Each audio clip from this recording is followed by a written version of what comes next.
Queen's birthday weekend in '95 saw the 125th anniversary of probably the oldest West Coast Gold Rush hotel, the Royal Mail Tavern at Woodstock. Built in 1870 by 24-year-old Harry Gaylor, in an era when gold dust could be passed across the bar in exchange for a beer or two, the hotel opened its doors as the Duke of Edinburgh. However, Gaylor renamed it the Royal Mail Hotel after relocating it 5 years later to its present site closer to the mail coach run. This task was achieved with horses pulling it up the hill, using empty beer barrels as rollers.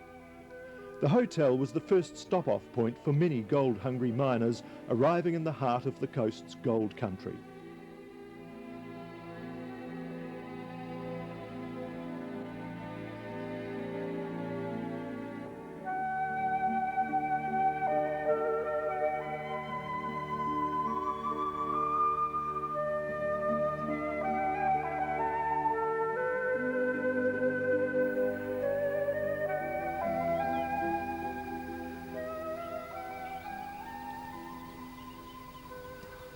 Just below the tavern is the Woodstock Domain, with a beautiful backdrop of kokotai and kowhitarangi.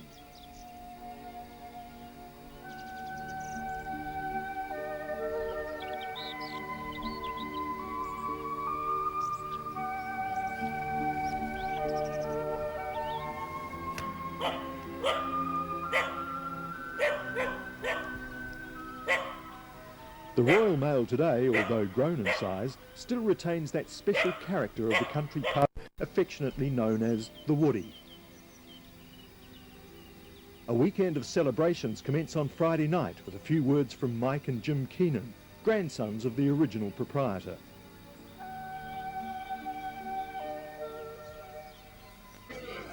I'd like to welcome you on behalf of the Woodstock Committee here, and we'll get Uncle Jim to say a few words and recite a little bit of history about the Woodstock Tavern itself and also the Woodstock area. Over to you, Jim. Thank you very much, Mike.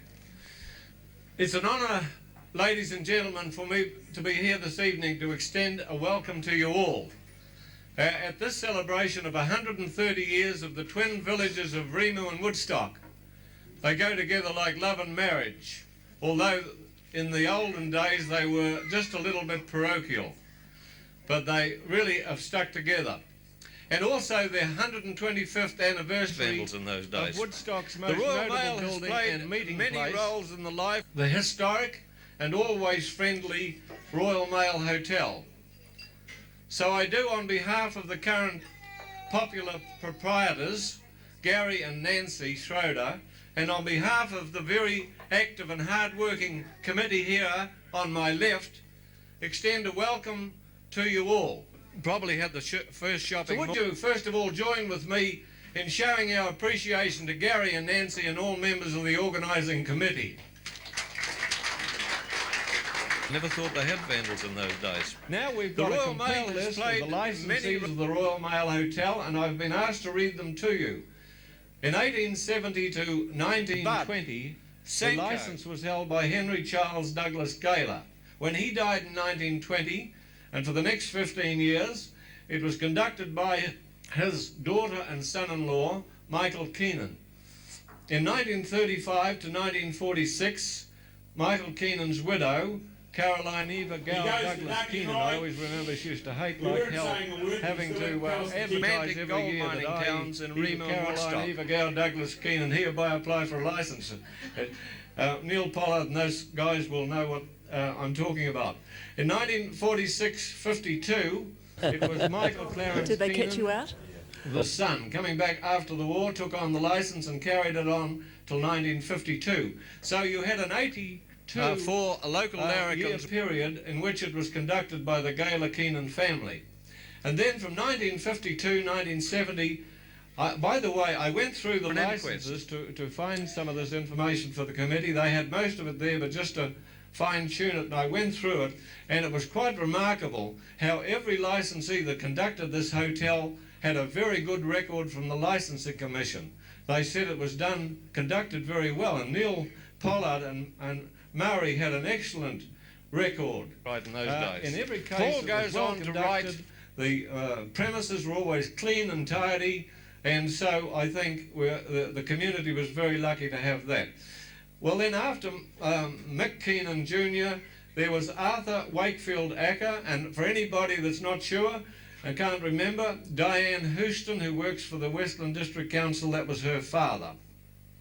From 1970 to 74, it was Gloria's father, Gloria Robinson down here, and James Alfred Rhodes, Jimmy Rhodes, very popular man at that time. 1974 to 78, it was Arthur John Travis. In 1978 to 1982, a convivial glass or two of beer Alan in the... Desmond and Sandra Lee Olsen. 1982 to 1986, it was Neil Edward and Mary Rose Pollard, and they're here tonight. In 1986-88, Alan Desmond and Sandra Lee Olsen took back the license again, and then in 1888 to 94, it was Alan Gabriel and Betty Boyd. They're the most recent ones before the current licensees, who are Gary James and Nancy Jean Schroeder. Give all those people a hand.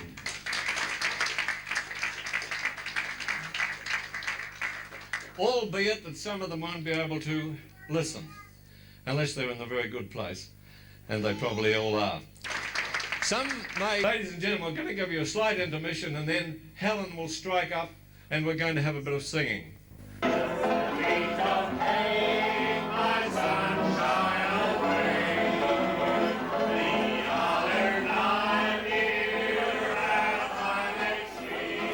The Woodstock Tavern has in latter years become very well known for its music, and tonight is no exception.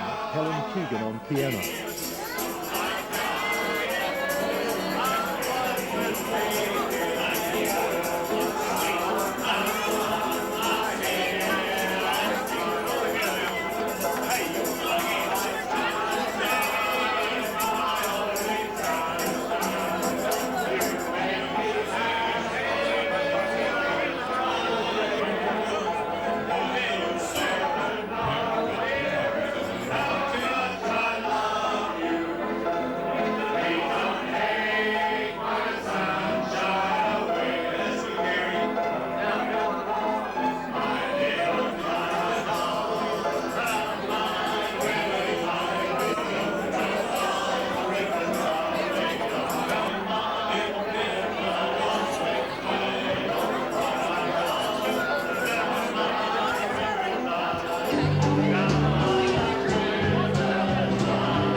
Good boy. The family sports day celebrations are blessed with a perfect winter's day, as coach drivers Graham Surgeoner and son Glenn let young and old experience their very first stagecoach ride.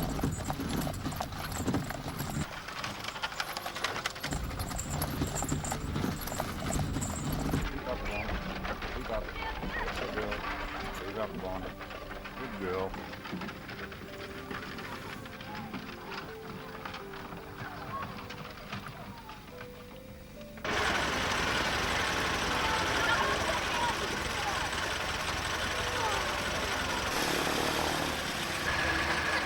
Peter Jones's vintage Ford T is another big hit of the day.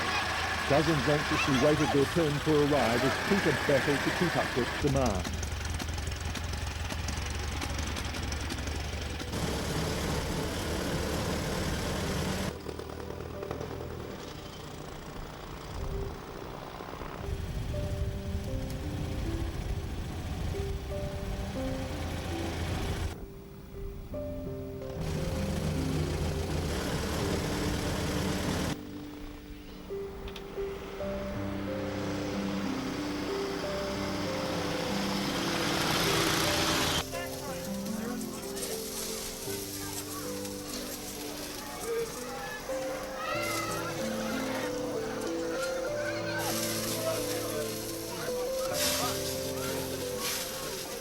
Just behind sheep and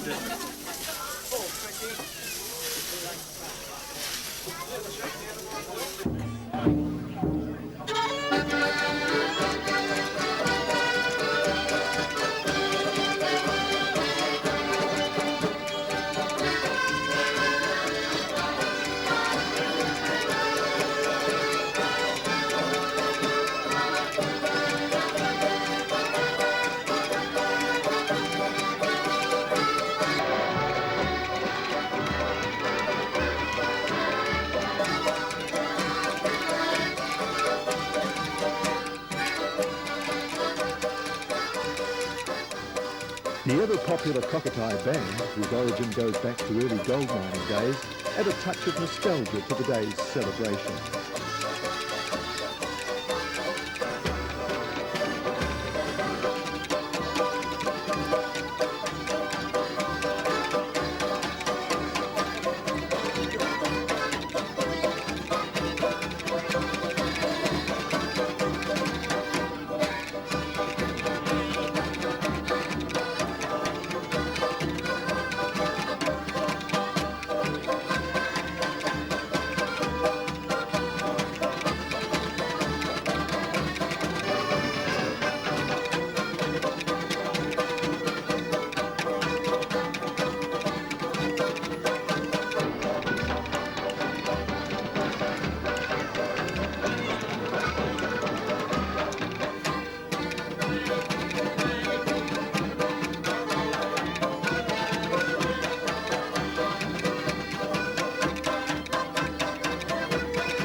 I'm trying to find a bit of good meat out of this thing.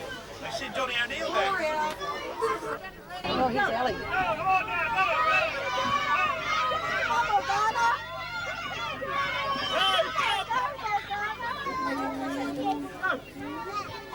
In this high-tech world of today, it's often the simple things in life that give the most lasting fun, shared by everyone here today.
Your practice is John.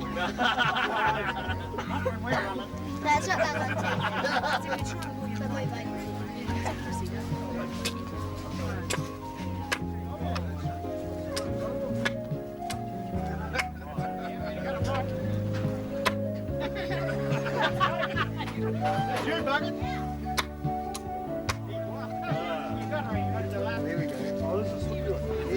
What do you think he cruised it for?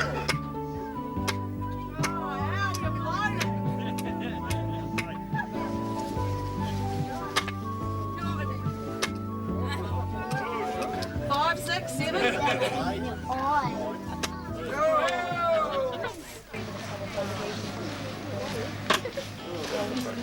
You're going to get bigger ones.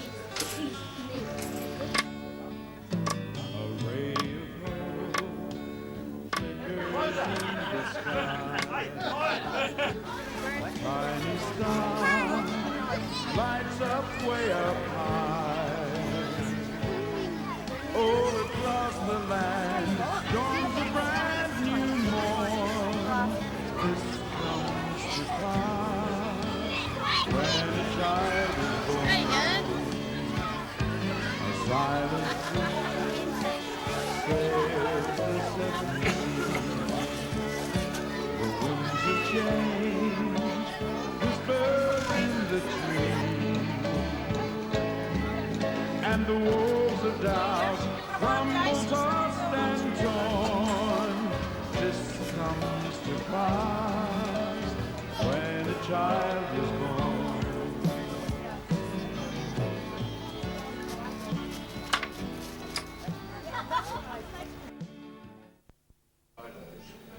Former owner's wife Eileen Keenan and son Kevin cut the anniversary cake at a special previous owners luncheon held on the Sunday afternoon.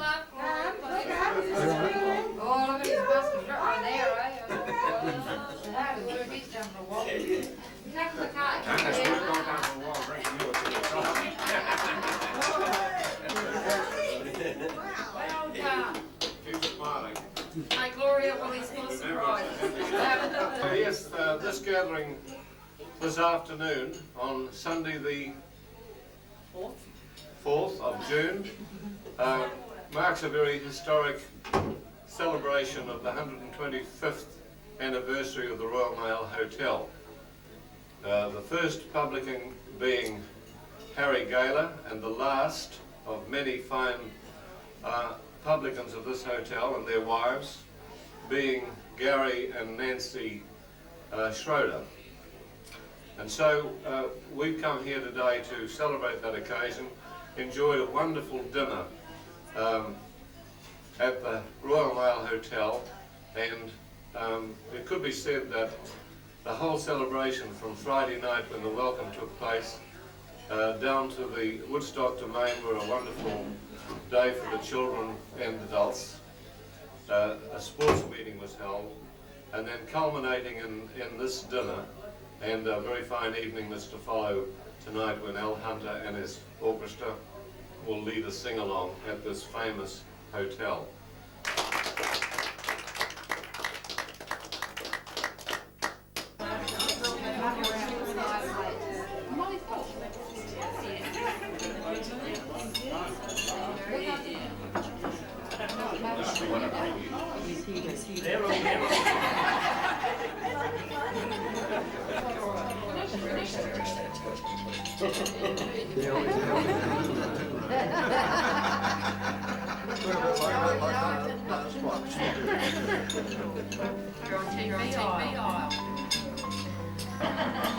It's a long 10 seconds.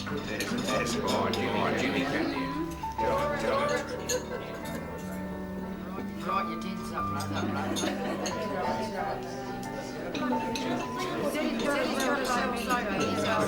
Well, I'll put it.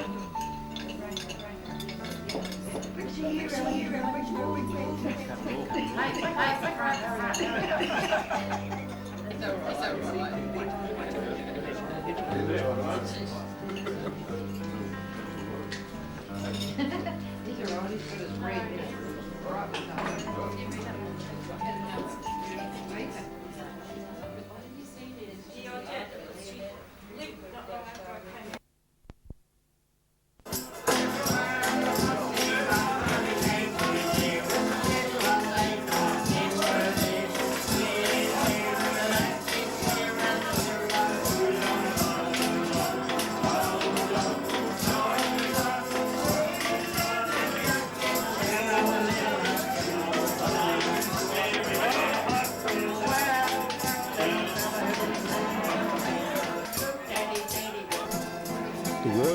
today is the home of the Westland Country Music Club, now a popular venue for live country music, hosting the weekly Jam Night.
Road's a long one, winding too. Took a while there, a time or two, but I never got down. So what it is, don't mean you know they do. See you. Roll on, West Coast bound, don't you drag me down. Roll on, West Coast bound, gonna stop and hang around. We're gonna stop and hang around. Well, I do West Coast bound, gonna have a hold down when I get there. Roll on, West Coast bound, gonna show you how to walk the dog. We're gonna stop and hang around. We're gonna stop and hang around. We're gonna stop and hang around.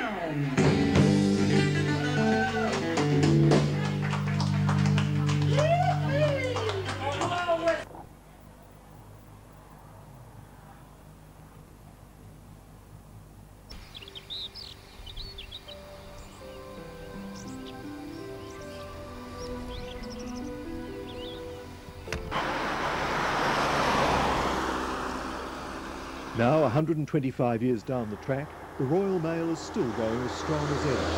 Today it serves a new breed of gold miners who work hydraulic excavators instead of picks and shovels.